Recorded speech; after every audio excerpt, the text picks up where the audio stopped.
Yo, and welcome back to Dan Escapes. I am Dan and I will be escaping a sedentary lifestyle. In these videos that I'll be making, I'll hopefully inspire all of you to try new sports activities and just get your body moving. In this episode, I have bought a new bike, and before I get into it, I just want to give you a brief history of why I like bikes so much and why I got this one. So it first started when I was younger, and the first bike I can remember getting was a rally mini burner, and I used to tear up the streets of my neighborhood with it. We'd build ramps in the alleyways and jump them. Years down the line, I got a proper BMX, went to skate parks a lot, hurt myself a lot, but it was worth it. It was so much fun. And then as I got older, I got into fixed gear bikes, started commuting with those. Now I've got a vintage road bike, which was my dad's bike. He did the London to Brighton on it. I've done the London to Brighton on it. Back in August 2020, I don't know if you saw it, but I put a video out of me mountain biking in Bredgebury Park. I absolutely fell in love with it. And you know, I've never considered doing mountain biking before. Since then, I've actually been looking for a bike. So August 2020 up until now, and I finally managed to find one. That's how hard it is to get a bike these days. Let's just get on with it. But before we do, please hit that like button and subscribe button, as I'd really appreciate it. And thank you, and let's get on with it.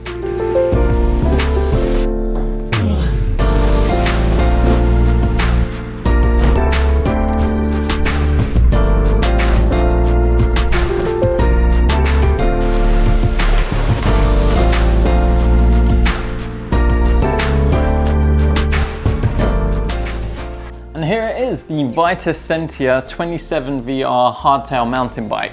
I couldn't get a full suspension because they're way out of my price range. And to be honest, I'm not really enamored with full suspension bikes. I really want to get back to that characteristic of doing BMX dirt jumps and stuff like that. Obviously, I should have, if I wanted to do that, I could have got a dirt jumper bike.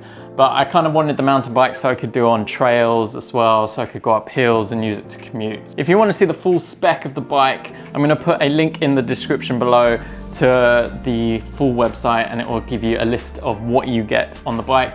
But I'm going to go through some of the features and why I got this bike over other bikes out there. So one of the big selling factors for getting this version was that it comes with a dropper seat post already installed. When I was looking at mountain bikes, a lot of the cheaper models don't really come with a dropper post, and that was going to be the first upgrade I was going to do anyway to any mountain bike I got, so it was handy that it already came with one. When you're climbing on hills, it will be upright in this position so that you can get full extension of your legs and it's easy to climb and coast along. And then when you're going to drop in and go down a trail, you want the saddle out of your way, so you just click this lever here, put your body weight on it, and that will push it down. And then when you need to climb up a hill again, you just go like that, boom. And what's also cool about the lever is it has internal routing for the cables. So the cable will go inside the tube and then out underneath and then up into the seat post. So another cool feature about this bike is it came with air sprung forks. And what that means is you can adjust the air pressure inside the fork to match your body weight, and there'll be a list in the manual of what pressure you need to put in compared to your body weight. So that's a really cool function because you can really dial in the firmness, how springy you want it, responsive, and that's a really cool feature when it comes to forks. Plus it's got 140mm of travel. Now I'm going to go on to the biggest feature why I went with the Vitus Sentier. And that is this fork comes with a thru axle. So for those who aren't familiar with a thru axle, it's basically a bolt that goes through the fork, the hub, and then screws in on the other side of the fork. And that means there's no dropouts here, so they're not going to fall out if your bolts are slightly loose. So it's like really secure on. I'll try and take it off quickly now. So if I hold this here, that's the bolt, and then that's the wheel coming off. And yeah, and what's handy about this is you don't have to worry about putting in the wheel at an angle, which I have done before with dropout posts. So this is nice. Just line it up with the disc brake, and then yeah, it's pretty easy to screw in where you don't have to like do bolts either side. But not only does it have it on the front, it has it on the back. So with most cheap bikes out there, sometimes they come with air forks and with a thru axle, but always with the frame, it never had a thru axle. And that was the selling point for the Sentier, because the whole line comes with a thru axle in the frame, and it's the cheapest I found out of any bike. Correct me if I'm wrong and let me know in the comments below. It makes it easy when you want to upgrade your back wheel. Say if you do something like that, at least you've got more options with that. And then also it's easy to take on and off. I'm not gonna do it now. Me and building bikes just don't go hand in hand. My brother will contest to this, but I swear so much and get so angry when trying to fix bikes. So this drivetrain setup is pretty cool.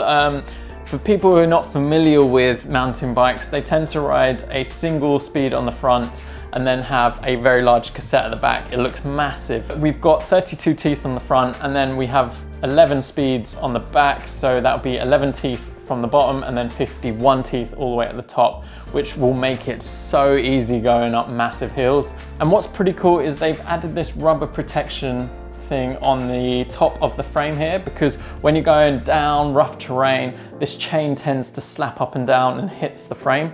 So this rubber bit will protect this from scratching up. But it's pretty cool that it's got it already built onto the bike and you don't have to buy an extra one yourself. So this Shimano DERAILLEUR comes with a clutch. For those of you who don't know what a clutch is, it will kind of keep a rigid chain tension throughout. I'm not sure if I'm doing any justice to that. Please correct me in the comments below.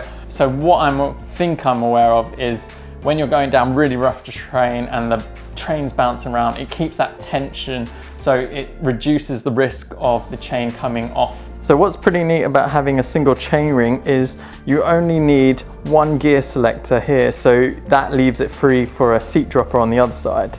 And by doing that, it's really easy to change gears, especially when you're going up hills. You don't have to worry about, oh, do I need to switch that one or this one? And it's just makes it less complex. You know, you just push this one if you want an easier ride when you're going up hills.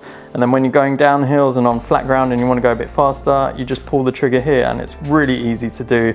I thought I'd point out that they come with Shimano hydraulic disc brakes. This is my first time using hydraulic disc brakes, so it's all pretty new to me.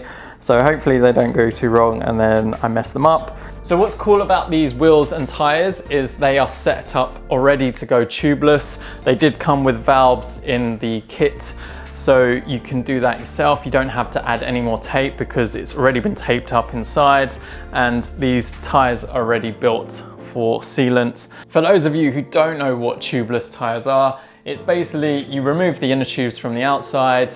Because everything is sealed on the inside, you don't actually need them.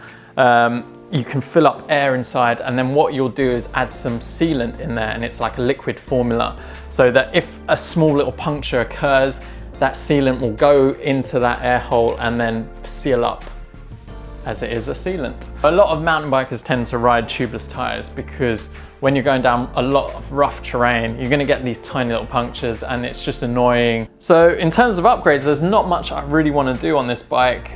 That's why I got it, because I really didn't have to do much to it. The first thing is the plastic pedals. All bikes come with them. I do have some DMR metal pedals that I have at home. They've been into my shin so many times and taken out chunks of flesh, but they will definitely give me a lot more grip on my shoes. So the second upgrade that I will be doing is converting these to tubeless. Like I said, they're already set up to do it, so it shouldn't be too hard to do. The only thing I am considering is adding a cush core into both wheels. I don't know if I need them in both wheels because that has a front suspension. Basically, it's a foam insert that goes around the wheel, so when you're going over steep terrain and lots of like rocks, it means that you're not going to dent your wheel, and if you do get flat, it means you can run the tires and ride off to your car park until you can actually fix a puncture. Yeah, let me know in the comments below, should I add cush cores to this bike? Is it worth it? Another one I'm considering, it's not an urgent issue, is changing these grips. They don't feel that comfortable. I guess finding ones that really work for you is a thing, and it's something that I used to do a lot with my BMX. I'd try out different grips and see what felt right. I used to love the ODI grips. I don't know if they do any for mountain bikes, but I'm gonna have a look. I think the other thing is, it's not an upgrade, it's more just changing the bars. They're currently at 760 millimeters. Let me know in the comments below, should I cut them down? Do I need to go smaller? Because for me, I'm not used to wide bars. I don't know if I should just give it some time, see how comfortable I feel with them after a while. Maybe going down 20 mil, down to 740. Let me know, what should I do? Should I just bear it out and stick with the 760. It'd be cool to see what you guys ride out there and what I should do myself. So yeah, this is my new mountain bike. Let me know what you think in the comments below. I haven't had a full time to test it, take it on some trails, so that's something I will make in videos to come. But I did test it on the first day, rode in my local park. They don't really have much there. They had like some gravel tracks, so I thought I'd try it on that because I can't take my road bike on that. But I did end up riding through some dog poo, so that was pretty annoying and probably a sign maybe. As you saw, I've taken it through the BMX pump track that's quite local to me, and I really enjoyed it on that. Hopefully learn some cool tricks like some wheelies, manuals, and hopefully do some higher jumps, and I will bring you along on that journey. I must admit, riding that pump track was bloody hard. It was horrible. I did one lap of it and I was panting and sweating. I don't know how those BMX racers do it. It's really intense, and I definitely recommend trying it yourself and try and go flat out. But yeah, that's it for today's episode. If you enjoyed it, then give it a thumbs up and subscribe to my channel, as I very much appreciate it. Let me know in the comments below if you want to buy a mountain bike, you've got one and you want to go ride with me. I'd be very happy about that because I really want to go hit some trails, some jumps. Hope you're all staying safe, staying positive, having fun, and I shall see you in the next one. Ah.